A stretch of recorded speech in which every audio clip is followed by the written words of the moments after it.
How do we love God? How do you love an invisible God? How do you love God who is Spirit? Kamakailan po ay may nag-email sa inyong lingkod ang tanong, how do we worship God in spirit and in truth? Kung yun pala ang gusto niya, parang katulad din ng paano mo iibigin ang Diyos ngayon. Sabi po sa Mark 12:28 na ang Panginoon ay tinatanong, of all the commandments, which is the most important? Mark 12:29-30, the most important one, answered Jesus, is this. Hear, O Israel, the Lord our God, the Lord is one. Love the Lord your God with all your heart, and with all your soul, and with all your mind, and with all your strength. How can that be accomplished? Parang madaling sabihin, pero paano mo iibigin ang Diyos with all your heart, and with all your mind, and with all your soul, ay hindi mo siya nakikita, hindi mo naman siya pwedeng abutan ng kape, hindi mo siya pwedeng paglingkuran dahil wala naman siyang kailangan, hindi mo siya pwedeng alagaan dahil wala naman siyang sakit. But how do you love God? Today we're going to look at a sure way to love God. Isang siguradong paraan para ibigin ng Diyos. Mangusap po kayo sa amin, aming Diyos. Pagaanin niyo po ang aming damdamin kung may kabigatan. Turuan niyo po kaming magpatawad sa aming kapwa kung meron kaming hinanakit. Linisin niyo po ang aming puso ng anumang mga karumihan at nang sa gayon walang maging sagabal para tuloy-tuluyang pumasok sa aming puso ang iyong salita. Turuan mo kami, Panginoon, na makinig, magpakumbaba. Ipatawad mo po ang mga kasalanan namin at nawa magsalita kayong may kapangyarihan. Nawa bawat salita mo, Panginoon, na para sa amin ay maunawaan namin at maipamuhay. Kayo po ang hinihiling namin maging tagapagsalita. We are your people, the sheep of your pasture. You are our Lord, our God, our teacher. Bless us, O God. Glorify your name and help us to become more and more like your Son, Jesus. Teach us to listen well. In the name of Jesus, we reject all lies and falsehood and we seek the capacity to understand right from wrong. Give us discernment, O God, so we may hear your voice and obey you. We ask to be protected from all works of evil in our hearts, in our minds, in our midst, that you may protect us from falsehood, and that you may protect us, O God, from all malicious plans of evil men and evil spirits. Allow us to enjoy peace in your presence, and may your light shine upon us. Teach us, Father. In the name of Jesus, your Son, we pray. Amen. What is a sure way to love God? Napag-usapan na po natin, tinanong ang Panginoon, ano bang pinakamahalagang utos? Sabi niya, ito, mahalin mo ang Diyos ng lahat-lahat. In Mark 12:31, the second is this. Dahil dalawa ang ibinigay ng Panginoon na pinakamahalaga na utos, love your neighbor as yourself. There is no commandment greater than this. Napakalinaw po ng itinabi ng Panginoon that the Lord put love for God and for fellow men on two sides of the same coin. As if preempting the question, how can God be loved? Dahil ang una pong tanong ay sinabi niya, mahalin mo ang Diyos. At bago pa nakapagtanong ang taong, paano naman mamahalin ng Diyos? Sabi niya, mahalin mo ang iyong kapwa, tulad ng pagmamahal mo sa iyong sarili. How to love God then? The Lord's answer was very simple. Love people. Hindi mo mahawakan ang kamay ng Diyos, hawakan mo ang kamay ng kapwa. Hindi mo matutulungan ang Diyos dahil siya'y Diyos, tulungan mo ang kapwa. Hindi ka pwedeng makipagngitian sa Diyos kasi hindi mo siya nakikita, makipagngitian ka sa kapwa. Gusto mo palang mahalin ang Diyos, sabi niya, pues, mahalin mo ang iyong kapwa tulad ng pagmamahal mo sa iyong sarili. Yan na ang pinakamabisang paraan. Love for other people is what religion is all about. Actually, it is what religion should be about. Sadly, religion sometimes drags us into needless discussions, quarrels, even religious warfare. But true religion is to be good to other people.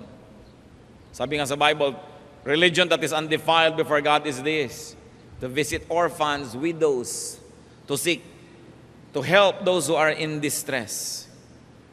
Ang pinakamagandang bunga po ng theology, ang pinakamagandang bunga ng kaalaman sa salita ng Diyos, ay ang mabuting gawa sa ating kapwa. Matthew 25:40, the Lord, represented by the king in the story, at the end times judgment, the king will reply, I tell you the truth, whatever you did for one of the least of these brothers of mine, you did for me. Isa pala yan na gagamitin ng Diyos sa panukat, sa tao, sa pagwawakas at sa paghuhukom, kung anong ginawa natin sa mga pinakamaliliit na mga kapwa natin tao, sa pinakamaliliit na maituturing sa panukat ng mundo, ay ginawa para sa Diyos. So wala na tayong problema kung paano mamahalin ng Diyos. Sabi niya, mahalin mo ang iyong kapwa tulad ng iyong sarili. How are we to love people? The Lord said, love them as you love yourself. So it is important to keep loving oneself, because those who have no love for themselves cannot love other people too. Neither can they do that. Akala nung iba, pag inibig mong kapwa, wala nang natin ang pag-ibig para sa iyong sarili.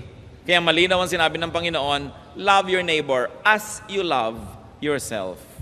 Mark 12:31. The second is this, love your neighbor as yourself. Kaya napakaganda po ng Tagalog dyan pakikipagkapwa. Ang tawag natin sa tao ay kapwa-tao. Pareho ko. Ang nararamdaman ko ay nararamdaman niya, ang kailangan ko ay kailangan niya, ang gusto ko ay gusto niya, ang nananakit sa akin, nananakit din sa kanya. Kaya kapwa ko siya. Napakaganda ng salita. Pareho kami. How are we going to love our neighbor as we love ourselves? Give as you like to receive. Di ba gusto po nating makatanggap? Bueno, kailangan na ang kapwa natin ay makatanggap din mula sa atin. Kung papaano natin gustong maging recipient, dapat ganun din tayo maging giver. Kung paano natin gustong maging beneficiary, dapat ganun din tayo maging tagabigay. Maging benefactor ng ating kapwa. At kung paano tayo nagbibigay, ganoon naman din tayo tatanggap. Sabi sa 2 Corinthians 9:6, whoever sows sparingly will also reap sparingly. And whoever sows generously will also reap generously. Kung nagtatanim ka ng konti, natural lang na ang aanihin mo'y konti. Kung nagtatanim ka ng marami, natural lang na ang aanihin mo'y marami. How do you love your fellow men as you love yourself? Help as you like to be helped. Gusto natin, natutulungan tayo, naaalalayan, pero nag-aalalay ba tayo sa ating kapwa? Kaya nga pati yung mga tao noong unang panahon ay kinikilala sa tulong na ibinibigay nila sa kapatiran. At tinuturuan ng kapatiran, tulungan din natin siya tulad ng pagtulong sa atin. Sa Romans 6:2, binabanggit si Phoebe, I ask you to receive her in the Lord in a way worthy of the saints, and to give her any help she may need from you, for she has been a great help to many people, including me. Dito po ibinibilin itong si Paul, natanggapin ng mga daratnan itong babaeng si Phoebe. Pag sinabi pong saints sa New Testament, ang tinutukoy ay ang mga taong buhay, mga anak ng Diyos, mga lingkod ng Diyos na tumanggap kay Kristo bilang Panginoon at tagapagligtas. Hindi po nun kailangan ng mga elaborate ceremony para matawag kang saint. If Christ is in you, you are serving God, and it is obvious that you have a godly life, Paul would call them saints. Kaya sabi niya, hinihiling ko sa inyo na tanggapin niyo siya sa isang paraang bagay at angkop at tama lang sa isang anak ng Diyos, sa isang saint. At bigyan niyo siya ng tulong, tulad din naman ng naging pagtulong niya sa maraming tao, kasama na ako doon. So, how do you love other people? Help as you like to be helped. Understand as you like to be understood. Most of the time, we have troubles among people because we like to be understood, but we don't like to understand. One way ang relasyon. Gusto nating inuunawa tayo, hindi naman natin inuunawa ang kapwa. Forgive as you like to be forgiven. May mga tao humihingi ng forgiveness, gustong mapatawad, pero sila din hindi naman nagpapatawad sa kapwa. In fact, they become vengeful, they become vindictive. And if they happen to have power, they use their power to get even with those who have wronged them. Ano po ang sabi sa Lord's Prayer, Matthew 6:12?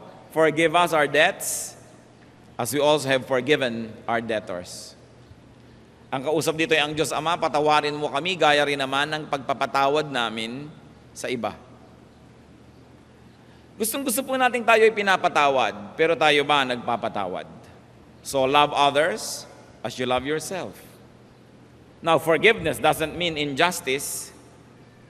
If you have committed a wrong, I can forgive you in my heart. It means I will not be angry with you, I will have no hatred, I will not want to get even.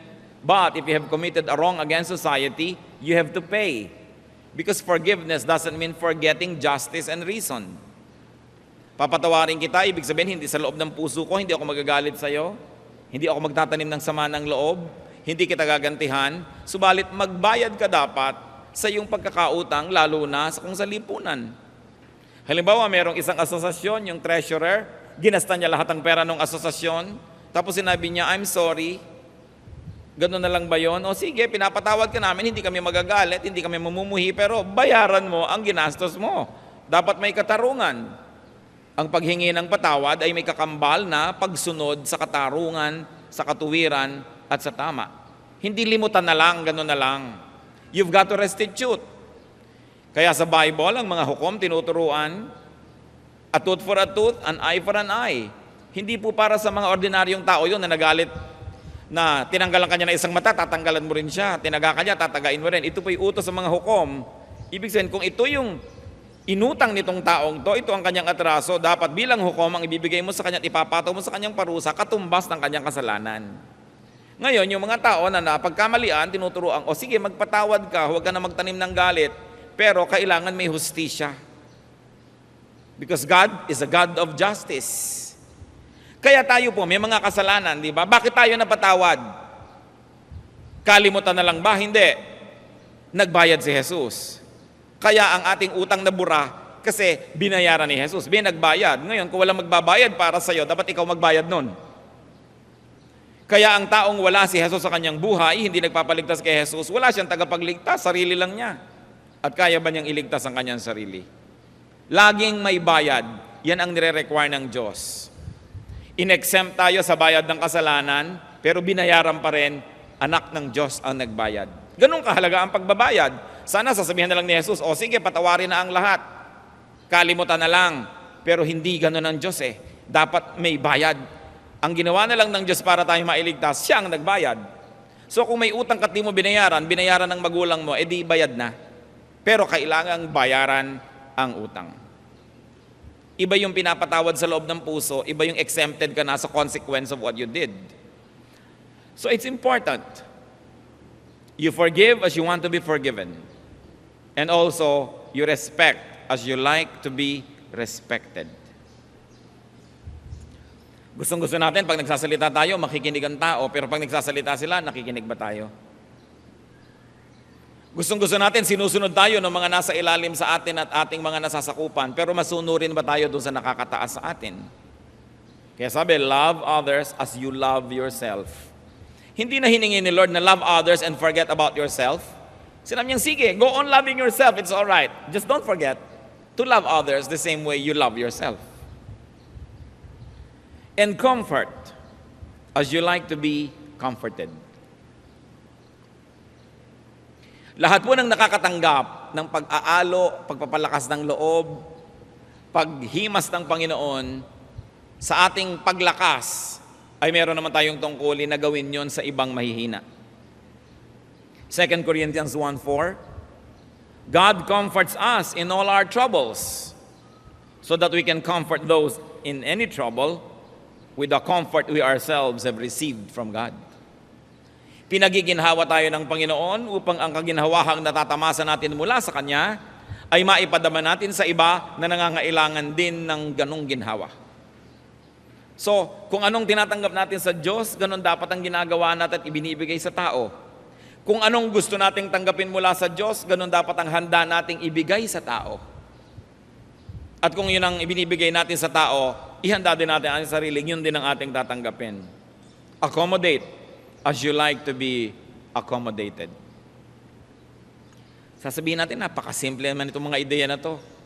Ito pong mga simple ang nalilimutan. Kuminsan humuhusay ang tao sa theology, nagkakaroon ng mga doctorate, gumagaling sa Greek, Hebrew, kung ano-ano pa, pero wala namang love for their fellow men. Para ano yun? Sabi ng Panginoon, ito ang pinakamahalagang utos. Mahalin mo ang Diyos at ang iyong kapwa. Kung hindi mo maintindihan kung paano mamahalin ang Diyos, mahalin mong iyong kapwa, minahal mo na rin ang Diyos. Tayong mga magulang, di po ba't pag may nagmamalasakit at nagmamahal sa ating anak, ay tinatanaw na nating tayo na ang nakakautang na loob nun. Kasi ginagawa sa ating anak eh. At ang lahat ng tao ay nilikha ng Diyos. Mahal niya ang lahat ng tao.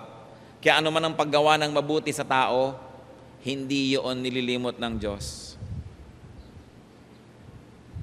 Kumain ka sa isang restaurant, kayong mag-anak, ang sarap-sarap ng kinain ninyo, ay bay mag-tip ka naman na malaki-laki. Hindi lang yung mga barya-barya. It's your way of telling the waiter who served na, pag uwi mo, itong tip ko, gamitin mo naman at i-blow out mo naman ang sarili mong pamilya, kumain naman kayo. Siguro hindi sa ganitong kamahal na restaurant, pero kahit saan man lang, makapunta rin kayo.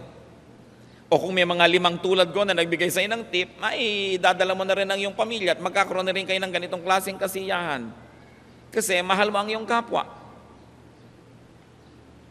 Nung minsan, ang inyo pong lingkod ay nasa Mindanao at mayroong mga bata na nagsashine ng sapatos sa mga bus stations. I was visiting our missions in Mindanao at may mga kasama akong kapatiran.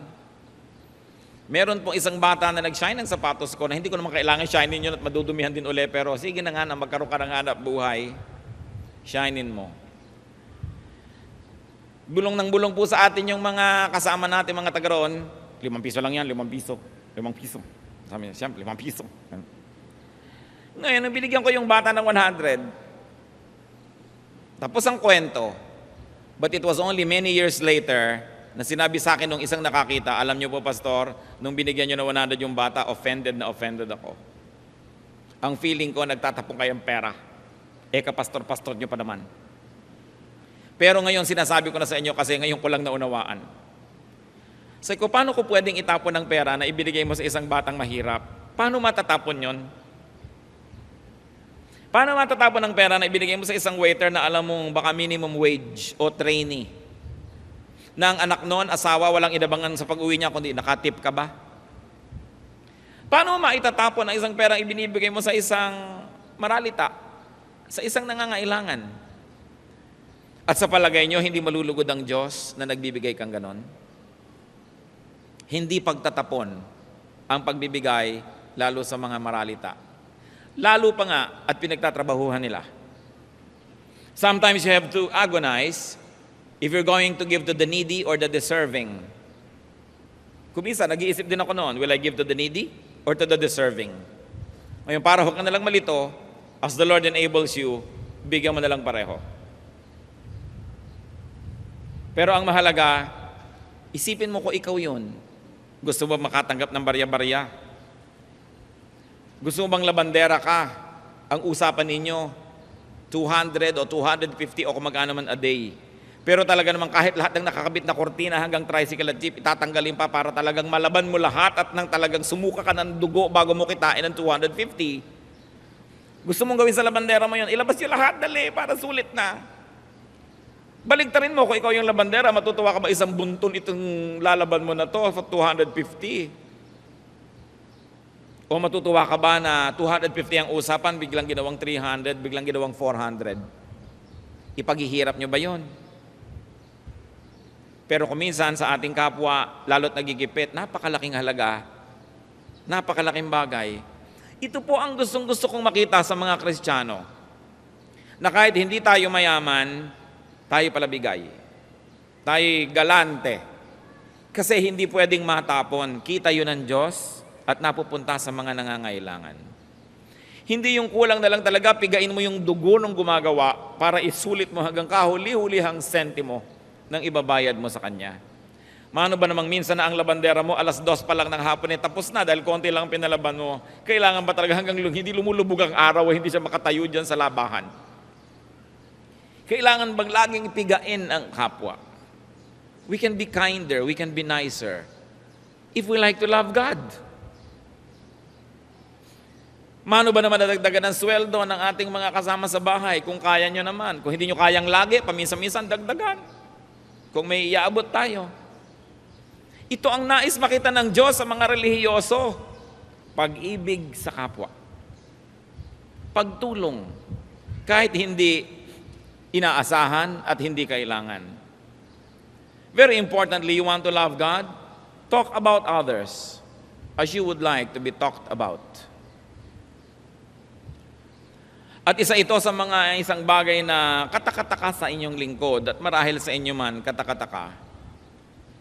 Bakit merong mga Kristiyano na sa publiko, proper na proper, ayos na ayos, polite na polite, but among themselves, they don't respect other people when they talk about them. Walang galang, hindi na isinasaalang-alang yung dangal ng pinag-uusapan. Kuminsan hindi iginagalang kahit mga kapwa manggagawa at kahit nakakataas sa kanila, kahit pastor kung pag-usapan.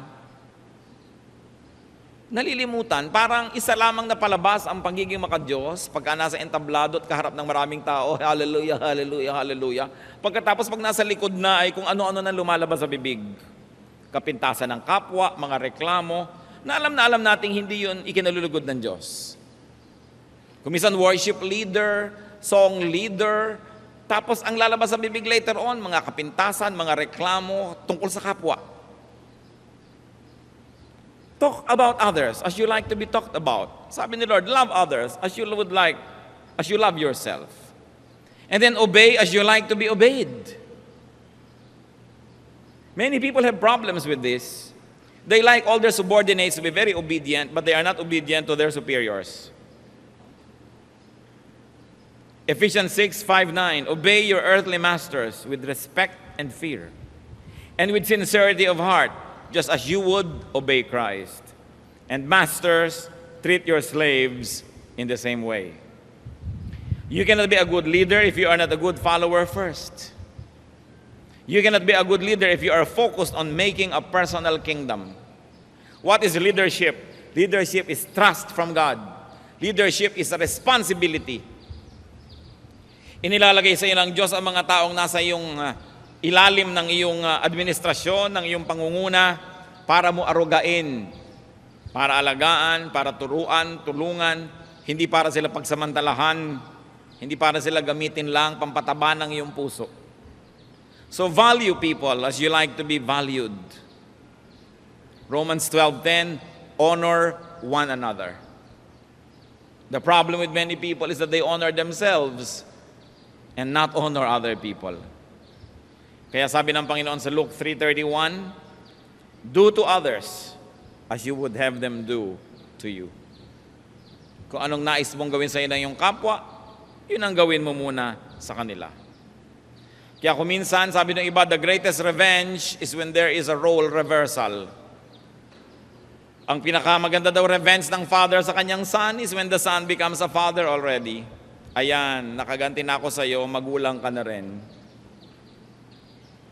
When the student becomes a teacher, and there are students who are as he was, yun ang ganti. When the subordinate becomes a superior, when the employee becomes the employer, when the follower becomes the leader, that becomes justice. Ayan, mararamdaman mo ngayon ang hirap. Alam nyo, ang aking pangarap, lahat ng tao maging pastor, nang makaganti-ganti naman ako. Nang maramdaman ninyo ang hapdi at hirap. Akala lang nung iba, naku, sarap naman, lagi kang nasa presidential table, inaabutan ng atis, binibigyan-bigyan ng mga maligasgas kung minsan pag kinakamayang kami, nakaipit na kung ano. Yun lang ang nakikita ng iba. Kaya sabi ko, nawa lahat ng tao maging pastor kahit malang 6 na buwan. Nang malaman nila, kuminsan sa ibang mga organisasyon, makikita mo yung mga associate, yung mga assistant, Sinusuwag yung leader nila, gusto nilang sila yung maging tunay na leader. Sabi ko, naku, sana na nga ay matuloy at maging leader kayo at nang malaman nyo ang hirap. At nang malaman ninyo kung papaano yung ginugusto nyo mangyari sa buhay ninyo. Because leadership can only really come from God. Talagang tatawagin katuutusan ka. Kapag ikaw ang naghahanap ng sarili mong leadership, we should be suspicious. Because you probably only want a personal empire. Yung nasa isang organisasyon ka na, gusto mo pang hiwalay para ikaw na ang masunod at ikaw makapangyari. Ang nakikita mo lang siguro, yung perks. You don't see the difficulty. I will always be suspicious of people who like to be leaders. Because genuine leaders are dragged, pulled, persuaded, sometimes forced by heaven to assume leadership. Pero yung laging gusto ko mag-lead, baka may hidden agenda. Walang matinong tao na gusto maging leader. Dahil alam nyo ang hirap nun. When you live in a glass house, when you have to please everybody. Kaya makikita po natin, if you are not a top leader, be submissive. So that when God gives you probably what you desire to be the top leader, then yung itinanim mo maganda. Then ang aanihin mo maganda. Pero pag ang itinanim mo ay hindi maganda, yun din ang iyong aanihin. Mahalin ang tao tulad ng gusto mong mahalin ka. Itrato mo sila tulad ng gusto mong trato sa iyo, sapagkat babalik at babalik yan. Dapat umasenso ang lahat para umaunawaan yung dating nakakataas sa kanila, para maunawaan nilang ibig sabihin ng pagiging mataas, na hindi pala yun, kanais-nais. Because to whom much is given, much is required. Kaya mahalaga po ang mga tao makalabas sa ignorance. What is ignorance? For me, ignorance is nothing but not understanding others. Ang ignoranting tao ay yung limitado ang karanasan, hindi niya tuloy kayang unawain ang kanyang kapwa. Kaya pag ignorante ang isang tao, ano nangyayari? Nagiging judgmental. Makitid ang isip. Palapintas, palareklamo, kasi hindi niya nauunawaan ang hirap na dinaranas ng iba. Alam niyo po, kung minsan gumagawa tayo ng mga convention, gagawa tayo dito ng mga training, hindi lang pa sa church natin, training for Sunday school teachers, training for speakers, training for church workers. Hindi tayo sisingil ni libre, magdatingan na lang sila. Sisikapin natin na magpatanghalian dyan ng maayos, magagandang plato, tunay na nababasag at mga kutsarang totoong hindi napuputol pag tinusok mo ang ulam mo. At sisingilin sila ng 50, 60 pesos sa lunch. Alam nyo doon sa mga comments, sasabihin pa, napakamahal ng food. So, heto ang ginagawa ng ignorance. Subukan yung maghanda ng ganitong pagkain dahil subsidized pa nga yan, mapipintasan pa. Meron kang iimbitahing maraming tao para mag-seminar, para i-share sa kanila ang alam natin, hindi ka maniningil. Ang nakalagay pa sa comment, ba't hindi ipa-aircon ng folk arts? Ang init. Gusto mong mamewang ng ganyang kataas? At sabihin sa'yo, libre na nga, naghahanap ka pa aircon? But because people are ignorant, they're always quick to say things that are not nice. So all the more that we have the resolve, we should do more seminars, we should do more training, kasi people have to be lifted out of their ignorance. Meron naman tatayo, hindi nyo alam kung gaano kahirap mag-organisa ng anumang bagay. Kasi nakakatiyak tayo na yung number one laging nagrereklamo, yun ang hindi tumutulong. Kasi yung tumutulong, nakikita niya yung hirap gawin yon, magkakaroon siya ng puwang sa kanyang puso na unawain kung may kulang man. Pero yung mga hindi tumutulong, yan ang laging napakaraming pintas. Kasi hindi nila alam what it takes. That's why people have to be enlightened. Kaya kailangan natin ng kaliwanagan. Ignorance disables people from knowing the other side. They only know their point of view. They only know what they feel and what they think. That's why ignorant people are usually narrow-minded. And because narrow-minded, unloving. Hindi maibigin, hindi maunawain, sapagkat mangmang. Pag sinasabi po nating mangmang, hindi ibig sabihin hindi nag-aral kasi marami pong hindi nakapag-aral sa mga paaralan pero marurunong at magagaling. Meron naman na tapos-tapos sa kolehiyo, mangmang pa rin. Kasi walang inasikaso kundi sarili niya, walang inunawa kundi sarili niya, at nakatulong pa yung kanyang edukasyon para pataasin niya ang sarili niya sa sarili niyang pananaw na palala. Kaya mahalaga po ang pag-aaral ng salita ng Diyos, makawala tayo mula sa ating mga kamangmangan at kadiliman. Ano po, ulitin natin ang sabi ng Panginoon sa Mark 12:29-31, nung tinanong ko anong importanteng utos ng Diyos. The most important one, answered Jesus, is this: Hear, O Israel, the Lord our God, the Lord is one. Love the Lord your God with all your heart, and with all your soul, and with all your mind, and with all your strength. The second is this: love your neighbor as yourself. There is no commandment greater than this. Ang Panginoon na nagsalita, ito ang pinakadakilang utos. Wala nang mas dakila pa. So the greatest commandment is not against sin. It is not negative. It is not do not. Hindi siya sabing do not, hindi yon. But the greatest commandment is for love of God and fellow men. It is positive. Say do, love people. 1 Peter 4:8, above all, love each other deeply, because love covers over a multitude of sins. So love, and you will cover grave shortcomings and sins. So love for God, meaning love for fellow men, is the greatest. It is the greatest yardstick, the greatest standard, the greatest measure of spirituality. Kung gaano ka tayo ka-espiritual ay masusukat kung gaano natin kamahal ang Diyos. At dahil mahirap sukatin yon, sukatin natin sa pagmamahal sa kapwa. Matulungin, maibigin, mapagpatawad. This is what spirituality is all about.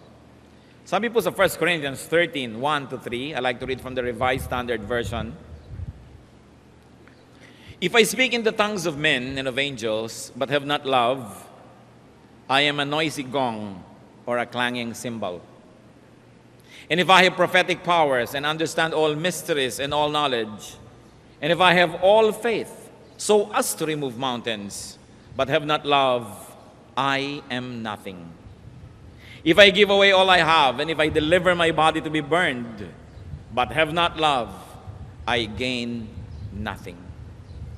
Kung wala daw pag-ibig, baliwala kahit you can speak in tongues or a representation of spiritual gifts. Kahit marami kang spiritual gifts, yung mga kakaibang gifts, baliwala if you have no love. Without love, prophecy and knowledge is nothing, representing all intellectual pursuits.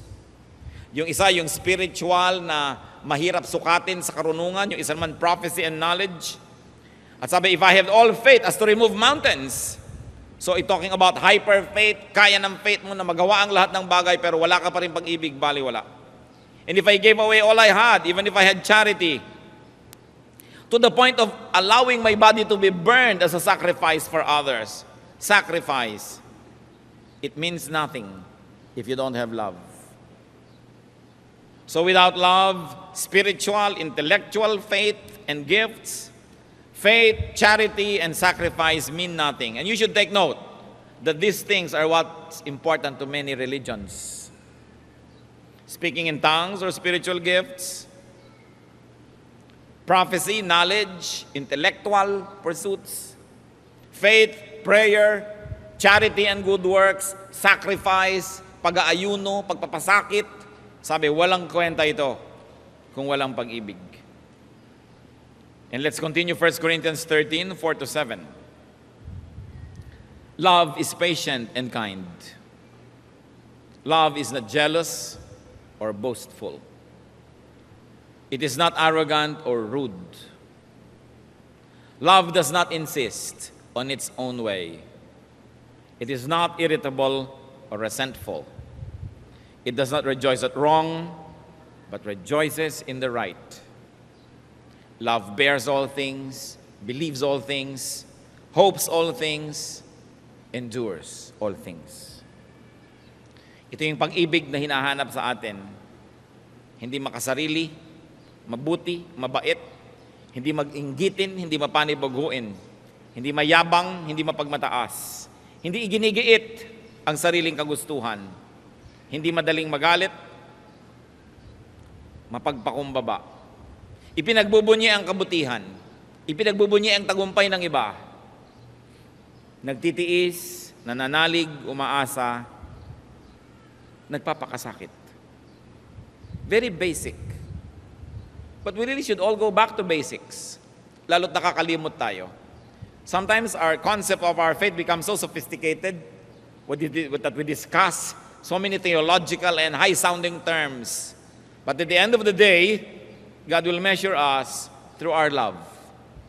Very especially, love for others. 1 Corinthians 13:11, when I was a child, I spoke like a child. I thought like a child. I reasoned like a child. When I became a man, I gave up childish ways. Bakit isinunod po ito sa katuroan ko sa pag-ibig? Sapagkat ang bata ay maibigin sa sarili. Gusto ko ng gatas, kala hindi ako titigil ng kaiiyak hanggang di ko nakukuha yan. Kaya may mga karanasan po tayo noon na nabalitaan ko na nung may gumuhong building dahil sa mga lindol, merong nakulong na mag-ina doon sa ilalim ng mga guho. Iyak na ng iyak ang bata dahil nauuhaw. Walang maibigay ang nanay, makikinig ba ang bata? Kasi ang bata, sarili lang niya ang naiisip niya. So ang nanay na ito ay kumuha ng isang basag na salamin at hiniwa niya ang kanyang dibdib at pinasuso niya ang kanyang anak ng kanyang sariling dugo. Nung nakakainom na yung bata, tumigil na ng kaiiyak.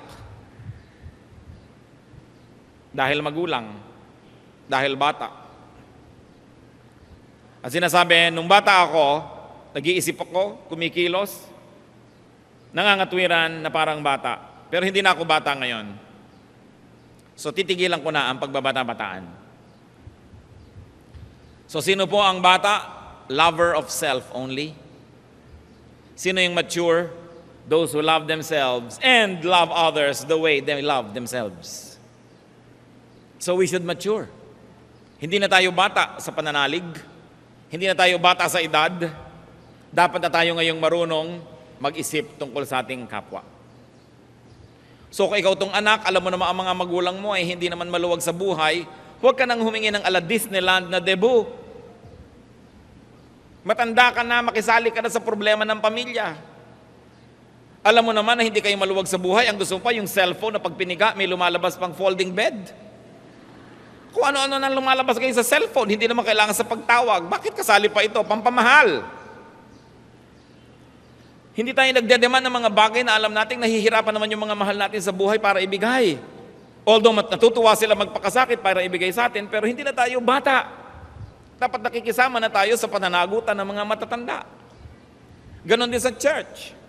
Kung kayo mahigit 6 na buwan na anak ng Diyos, kasama na kayo dapat sa solusyon.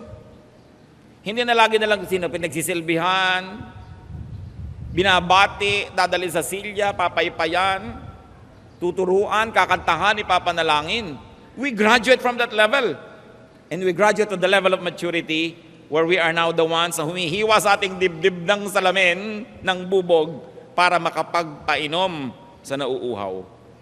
We should all make it our goal to become mature and to act in a mature way. Hindi na yung konting problema lang sa church, magtatampo ka na, lalayas ka na, lilipat ka sa iba, mamaya nagtampo ka na naman doon, lalayas ka na naman. 30 taong ka nang nagpapalipat-lipat.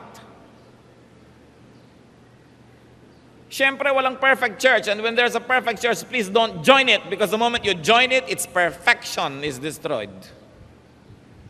So kailangan, marunong na tayo magpasensya, may pinapalampas ka na. Pararaanin ko na to. Kasi kahit naman saan ako magpunta, makakakita na naman ako ng mali sigurado. Meron ako ditong hindi kasundo, pero kahit saan ako magpunta, meron na naman ako hindi makakasundo dahil talaga namang magulo ako We mature.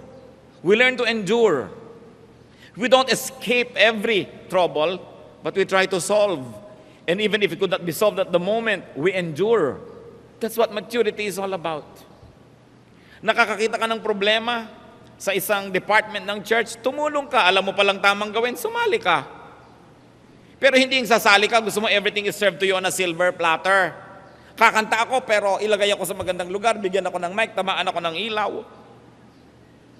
Tutulong ako pero kailangan ganito lahat ang requirement. Nakikita mo na may problema, kaya pagsali mo doon, yayakapin mo pati problema dahil gusto mong makatulong. Hindi para ka lang paglingkuran. Kaya ka pa sumali, paglilingkuran ka din lang pala. Eh di mahirap yon. Alam niyo po kung ganitong attitude ng mga Kristiyano sa mga churches, uunlad ang church ng Panginoon. Oras na nakakita ka ng kapintasan, tulungan mo para yun masolve. Ngayon, kung hindi ka tutulong, shut up. It is the best that you can do. Shut up. Dahil kung minsan kadadaldal mo, may mahahawa pang iba, magiging negative pa yung feeling nila, sumasaya na sana sila, nabe-bless na, ne-negativein mo pa. So if you are not helping, you have no right to talk. Dahil wala namang takilya, hindi ka naman nagbabayad para pumasok. Di ba? Kung manonood ka pa nga ng concert, nagbabayad ka pa ng mahal, nagtitiis ka rin eh. Bakit ang mga anak ng Diyos, kumisan ang tagal mag-mature? It is all right to keep loving yourself. Just love others the same way. Kailangan mo may love for self ka eh. Kita niyo yung mga walang love for self? Wala lang love sa iba? Kakabitan yung sarili nila ng bomba at pasasabugin, kasama sila sumasabog at saka ibang tao sa paligid nila. Kasi walang love for self and others. Kaya mahalaga, love mo rin yung self mo. Hindi napapangakuan ka ng kung ano-ano. Pag sumabog ka dyan, pupunta ka sa paraiso. Ano naman klaseng paninalig yun? Nung naging bopis ka, tsaka ka pupunta sa paraiso. Kaya napakahalaga po yung ating paniniwala, binabantayan natin, kasi ang daming relihiyon sa mundo. At madali namang malaman kung ano yung sa Diyos, yung nagtuturo ng pag-ibig sa kapwa. Yung nagtuturo ng pagpapatawad. Yung nagtuturo ng kababaang loob. Dapat sinusukat natin ang lahat. Sasabihin na, lahat ng mga relihiyon, pare-pareho sa Diyos lang ang ending, ha? Dumating ako sa Diyos na bopis. Durog-durog. Ganon ba yung gusto niya? Kaya mahalagang sinusuri, mahalaga po nag-aaral tayo. You know, we have Sunday school, we have Bible study before this period. I wonder how many of you would even bother to attend our Bible studies. Ito po yung lahat ay binubuksan para sa inyo. Lahat tayo umattend. Iba kasi yung Bible study, nakakapagtanong ka, nakakadiscuss, you can open your mouth and also give your opinion. Iba naman, magkakambal po dapat ito eh. Itong ating worship at saka yung Bible study, kambal dapat yan. Kaya magkadugtong. Sikapin nyo. Tuwing ang church merong ibinibigay at binubuksan mga klase, sikapin nyo umattend. Sa ikalalago nating lahat yan. So how can you love God and others more? Very importantly, reverse your point of view. When there's conflict, reverse your point of view. What do I mean? Nagtatalo kayo ng nanay mo at hindi naman ka dapat makipagtalo sa nanay mo, no? Pero ipagpalagay na, tingnan mo rin yung point of view ng nanay mo. Yung nanay naman, tingnan nyo din yung point of view ng anak. Hindi lang sariling point of view because we are no longer children, we are no longer supposed to be narrow-minded, and our mind should not be one track. Dapat two-way, papunta do't, pabalik.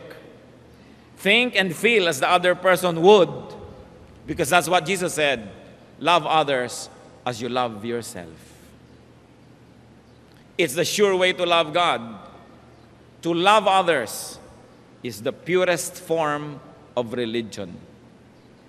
No theology, no argumentation, no ceremony, no ritual can be higher than that. Why? Because Jesus said so. No commandment is higher than this. Sabi niya, love others as you love yourself. Aming Diyos, kami po ay napasusuri. Gusto po naming makita ang sarili namin kung paano nyo kami nakikita ngayon. Sa mga may asawa rito, ipakita nyo, Panginoon, minamahal ba nila ang kanilang asawa kung paano nila kamahalan sarili? Sa mga magulang at anak, sa magkakapatid, sa magkakasama sa bahay, sa trabaho, sa ministry, nangyayari po ba ito? Are we submitting ourselves to the highest commandment of all, which is to love God and to love others as we love ourselves? Ano, Panginoon, ang aming mga pagiging makasarili? Ipakita niyo po sa amin ang aming pagiging makitid, pagiging sobrang manipis at maramdamin, ang pagiging self-righteous. Ipakita niyo, Lord, kung meron po kaming unhealthy level of expectation for ourselves. Kung kami merong mga wrong sense of entitlement, na laging iniisip namin kami entitled to this and to that at ang iba hindi. Make us sensitive, O God. Teach us to deserve before we desire. At kung meron ka nakikita sa amin, Panginoong, masyadong matataas ang mga pagtingin sa sarili, ipakita mo sa amin ng aming track record kung may karapatan nga ba kaming taasan ang pagtingin sa sarili. Ipakita mo sa amin, Panginoon, kung ano talaga kami sa inyong pananaw. Mga kapatid, magpasuri tayo sa Panginoon. Lalong-lalo sa mga may asawa, may magulang, may anak, may kapatid, may katrabaho. Tanungin natin ating sarili, are we loving them enough? Are we loving them as God wants us to love them? Are we loving people as we love ourselves? At kung meron tayong excessive love for self, self-centeredness, conceit, isuko yan sa Panginoon ngayon. Hindi mainam na patuloy na alagaan sa ating puso ang sobrang pagmamalaki, ang malaking pagtingin sa sarili. Buksan mo ang aming puso, Panginoon. Ipakita mo ang aming mga kabulagan, mga pagkukulang namin sa pag-ibig sa aming kapwa. Ituro mo sa amin, Lord, kung paano kami magpupuno sa aming mga kulang sa aming dapat mahalin. At kung paano namin dapat bawasan ang kuminsay sobrang pag-ibig sa sarili. Ang napakataas na pagtingin sa sarili. Kausapin niyo po kaming lahat. Lord, we want to obey your highest command, to love you and to love others as we love ourselves. Teach us. Enlighten us. Magbulay-bulay tayo mga kapatid sa presensya ng Diyos. Hingin natin ang kanyang kaliwanagan. Kung may dapat tayo hingin ng tawad, ihingin natin. Kung meron tayong dapat na pagtakpan at punan ng mga kulang, gawin natin habang meron tayong hininga. At payagan din natin ang iba na mahalin tayo. Tumanggap din tayo ng kanilang pag-ibig. Be alone with God and let the Spirit of God minister to each one for a while.